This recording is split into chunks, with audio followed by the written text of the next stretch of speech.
हाँ तो बच्चों, आज हम आपको बताने वाले लेमार्क के बारे में, लेमार्किज्म थ्योरी के बारे में। एवोल्यूशन का बहुत इंपॉर्टेंट टॉपिक है, ज़्यादा नहीं 5 या 6 मिनट में आपका ये पूरा हो जाएगा। नीट के वेटेज बहुत है इसमें, बहुत सारे सवाल लेमार्क की थ्योरी से आते हैं। लेमार्किज्म होता क्या है, लेमार्क कौन था, इसने कौन सी थ्योरी इन्होंने दी थी, ये बहुत सारी इंपॉर्टेंट चीज़ें हैं, यहाँ पे हम डिस्कस करेंगे।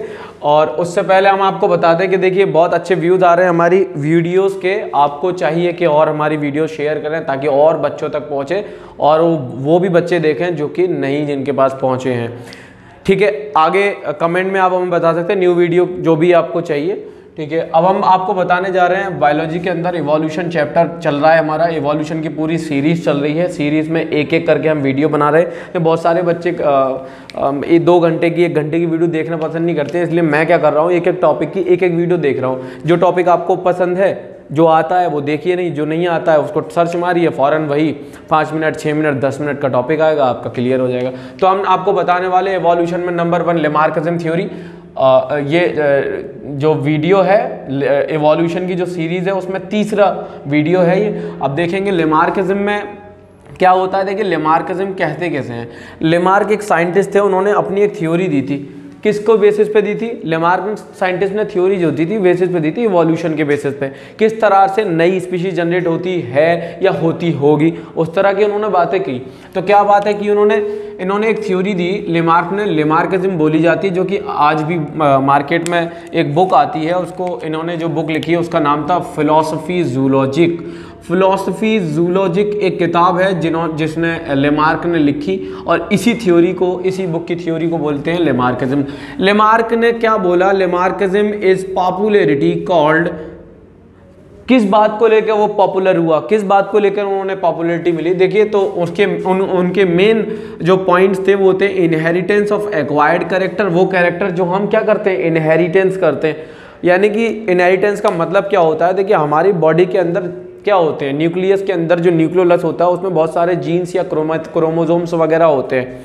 ये क्रोमोसोम्स या जीन हमारे बेसिकली इनहेरिटेंस यानी कैरेक्टर के लिए रिस्पॉन्सिबल होते हैं। मेरे अंदर वो कैरेक्टर होंगे जो मेरे माँ बाप से आए होंगे। ठीक है, सारे कैरेक्टर वो जिन पे मेरा हक नहीं चलेगा, यानी कि वो कैरेक्टर जिस पे मेरा दबाव नहीं है कि मैं चाहूँ तो चेंज कर लूँ।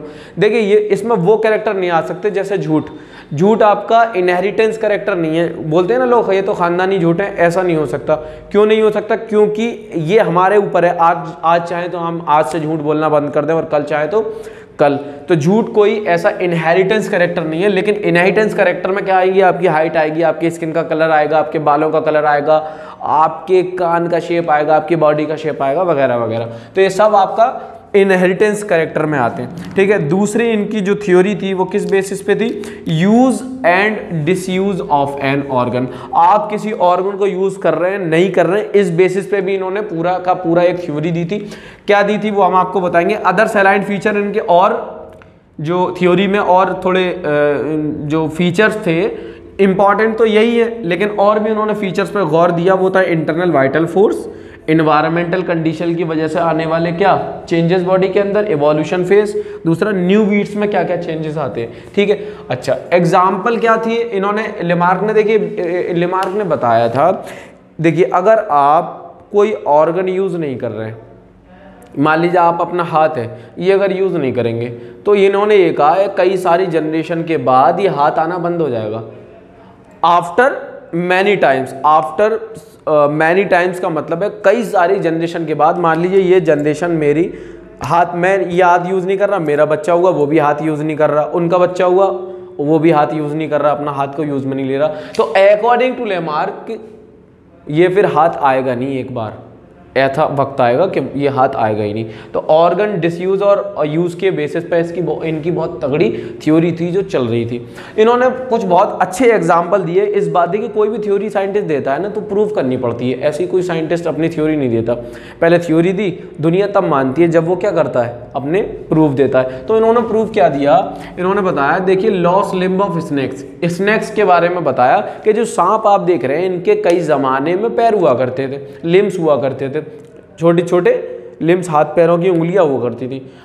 इन्होंने कहा कि वो पैरों की उंगलियों से चलते थे, चलने में काम लेते थे, लेकिन क्या हुआ कि ये काम करना इन्होंने पैरों से बंद कर दिया, क्योंकि ये रेप्टाइल्स हैं तो ये खिंचड़ के चलना पसंद करने लगे, तो इन्होंने अपने ऑर्गन का, लिम्स का यूज करना बंद कर दिया। इसीलिए क्या हुआ, बहुत सारी जनरेशन के बाद ये नेचर ने क्या किया, एनवायरमेंट ने क्या किया, ये इनके लिम्स छीन लिए या लिम्स खत्म कर दिए। इनका दूसरा एग्जाम्पल ये था, इन्होंने फिर कुछ ये बताया कि भाई देखिए बहुत सारे फॉसिल्स आज भी आप देख सकते हैं जिसके क्या है, पैर हैं। बहुत सारे फॉसिल हमें ये ऐसे मिले सांपों के जिनके पैर थे, तो उस वक्त ये थ्योरी बहुत ज़्यादा क्या थी, वेटेज रख रही थी। दूसरी बात उन्होंने बताया, जिराफ को देख लीजिए, एक वक्त में जिराफ की गर्दन बहुत कैसी होती थी, दरमियानी होती थी, कम ही होती थी। आज जो आप जिराफ देख रहे हैं बहुत ज़्यादा क्या है, बहुत लंबी गर्दन के। तो इन्होंने बताया कि पेड़ पे जो पत्तियां थी, जिराफ की ये आदत थी, वो नीचे की पत्तियों को खाना पसंद नहीं करते थे, ऊपर की टहनियों पे से पत्तियों को खाना पसंद करते थे। अब इसी वजह से क्या हुआ कि जनरेशन टू जनरेशन ये इन्होंने उचक उचक के खाना शुरू कर दिया, तो इस वजह से क्या हुआ, गर्दन ही नेचर ने क्या कर दी, लंबी हो गई। ये इन्होंने एक थ्योरी दिया इवोल्यूशन में। एक इन्होंने बताया एग्जाम्पल में वेब्ड टोज, डक की वेब्ड टोज थी पहले, अब वो खत्म हो गई। कैसे हो गई, इन्होंने यूज करना बंद कर दिया। रेनिकुलस एक्वेटिस, ये प्लांट है, इन प्लांट के अंदर भी ये चेंजेस देखने को मिले। तो मेन सवाल आया जिराफ पे और लॉस ऑफ स्नेक पे। अच्छा, मेन अपोजर्स जो थे लेमार के, भाई थ्योरी तो दे दी इन्होंने, अब इनमें क्या हुआ, साइंटिस्टों में फूट पड़ने लगी। बहुत सारे सब साइंटिस्ट ये कहने लगे हम नहीं मान सकते भाई, इसमें कुछ झोल है। झोल क्या है, उन्होंने ये कहा कि मान लो हम आज कोई अपना हाथ या ऑर्गन या पैर अपना यूज़ करना बंद कर दें तो क्या ऐसा हो जाएगा ये पैर आएगा ही नहीं, तो लेमार के हिसाब से तो नहीं आना चाहिए था। तो वाइज मैन एक साइंटिस्ट थे, ये इनके बहुत बड़े अपोजर रहे। इन्होंने कहा मैं नहीं मानता आपकी थ्योरी को, इनकी थ्योरी को मैं इसलिए नहीं मानता क्योंकि मेरा ये बात हजम ही नहीं हो रही। तो उन्होंने समझाया, देखिए कोई भी थ्योरी एक साइंटिस्ट ने दे दी, अब इस थ्योरी को कैंसिल करने के लिए दूसरा साइंटिस्ट अपनी थ्योरी देगा, जिसकी मोस्ट अच्छी यानी फेवरेबल होगी वही मान ली जाएगी। वाइस मैन ने क्या किया, वाइस मैन ने बताया कि इन्होंने कहा कि जर्म प्लाज्म का इन्होंने एक जिक्र किया। जर्म प्लाज्म को अभी हम बताएंगे, उससे पहले मैं आपको बताऊं, ये बहुत बड़े साइंटिस्ट थे। वाइस मैन ने लेमार की थ्योरी को कैंसिल किया। इन्होंने क्या किया, प्रूव करने के लिए 22 जनरेशन तक क्या किया, चूहे लिए, और पहले चूहा हुआ पैदा हुआ उसकी पूंछ काट दी, उसे यूज ही नहीं करने दिया। अब उसी चूहे की क्या की, उससे नए बच्चे पैदा कराए, उस बच्चे की भी पूंछ काट दी। ये करते गए तकरीबन 22 जनरेशन तक ऐसा किया इन्होंने।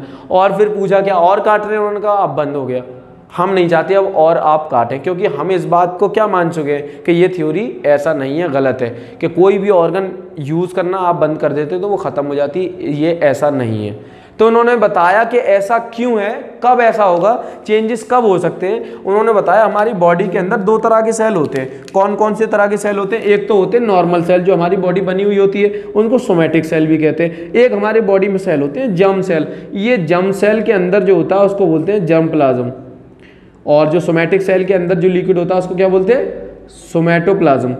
इन्होंने बताया जर्म सेल में या जर्म प्लाज्म में अगर चेंज हो गया तो फिर ये क्या होगा, ये कैरेक्टर ट्रांसफर होंगे फिर। यानी बच्चा मान लीजिए कोई आंखों से अंधा है, वो जेनेटिक है, तो उसका बच्चा भी अंधा होगा, यानी कि क्या होगा, विजुअली चैलेंज्ड होगा, ब्लाइंड होगा। वो कैसे होगा, उसके जर्म सेल में अगर चेंज, और जर्म सेल कैसे बोलते हैं, ये जर्म सेल स्पर्म या फिर कैसे बोलेंगे, ओवम को। अगर स्पर्म और ओवम में अगर इनहेरिटेंस यानी जीन में जाके इनके चेंजेस हो गया तो क्या होगा, आने वाले बच्चों में भी चेंजेस नजर आएंगे। वैसे बॉडी के किसी सेल में कोई डिफरेंट, मान लीजिए कोई आदमी जल गया, उसका बच्चा जला हुआ पैदा नहीं हुआ, क्योंकि उसके नॉर्मल सेल में क्या हुई है, वो सोमैटिक सेल में, नॉर्मल सेल में वो जो जला है वो, ना कि स्पर्म के सेल में कुछ या जीन में जाके चेंजेस। तो स्पर्म के जीन में जब चेंज होगा तब जाके बदला होगा बॉडी के आने वाले जनरेशन में। ठीक है, तो इसी लिहाज से according to Weismann the character influencing the germ cell, उन्होंने बताया जर्म सेल का है ये मसला, ये जर्म सेल में चेंज होगा तभी होगा। तो तब उन्होंने बताया कि आपकी बात सही है, जिराफ के सोमैटिक सेल में चेंज नहीं हुआ होगा, जिराफ के हुआ होगा किस में से चेंज, जर्म सेल में। ऑर्गन के यूज और डिसयूज पे बात नहीं है, बात उन्होंने कहा जर्म सेल की बात है, जर्म सेल में चेंज हुआ है, वेप्टो हो या लॉस ऑफ लिम्ब स्नेक की हो। अच्छा, इन्होंने बताया अकॉर्डिंग टू वाइसमैन ने क्या कहा, जर्म सेल की थ्योरी दी, इनहेरिटेड ओनली, वही इनहेरिटेशन करेगा, यानी कि बाप से बच्चे में जो कैरेक्टर ट्रांसफर होते हैं वो बताया जर्म सेल के कैरेक्टर ही ट्रांसफर होते हैं, नॉर्मल सेल के नहीं होते। दूसरा वाइसमैन ने क्या किया, Weismann cut the tail of mice for 22 generation, 22 generation तक इन्होंने पूछ काटी और उसके बाद में सब दूध का दूध पानी का पानी हो गया। 22 जनरेशन तक ये हुआ कि हर बार जनरेशन में पूछ आ रही थी, ठीक है। And allow them to breed, tail were never gone, tail कभी गई ही नहीं इनके 22 जनरेशन के दौरान। क्या आप ये वीडियो समझ में आई? क्या आपको समझ में कुछ नहीं आया वो आप हमें कमेंट में बता सकते हैं, वीडियो को लाइक कर सकते हैं, शेयर कर सकते हैं, सब्सक्राइब कर सकते हैं, हमारे चैनल को हमें फॉलो कर सकते हैं। Thank you very much.